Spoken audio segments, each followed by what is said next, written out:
Huh? Alin? Kaya ng negotiation yan. Kaya yan. Lalo na kung 15 sobrang naman. tagal. Actually, ano pa yan eh. Minamarket ko na yan, January pa eh. Ay, anong buwan na ngayon? May advice doon. Tutok na tutok ka, gano'n. Mm. Hirap na sabihin na, oh, kailangan ka gano'n, gano'n.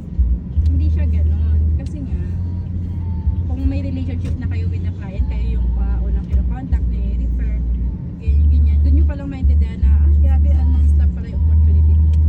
Gano'n. Parang ang laki-laki ng scope ng real estate. Kasi mamaya, nililimit nyo na yung sarili nyo. Opo. Lagyan nyo na lang limit ng limitan ka na. Ganito na ganyan. Kasi sa totoo lang, hindi umiikot lang yan sa lease. Mm. Diba? Hindi lang yan umiikot sa selling. So yun, baka i-attempt nyo pa na maging broker mismo. Mas malaki yung opportunity. Gets po. Kaya huwag kayong maglalagay ng limit. Kasi wala naman talaga, sky is the limit naman talaga. Yun yung totoo. Yeah. Kailangan lang matama yung habits niyo when it comes to... Pwede ka ba dyan mapumasok or kahit dito na lang? Pwede din. Ah, pwede. Sige. Yun nga nakakit ka sa... Ah, okay lang po. Okay lang po. Thank you ulit. Please, naligtas na save pa ako ng 70 pesos. Ayan, so,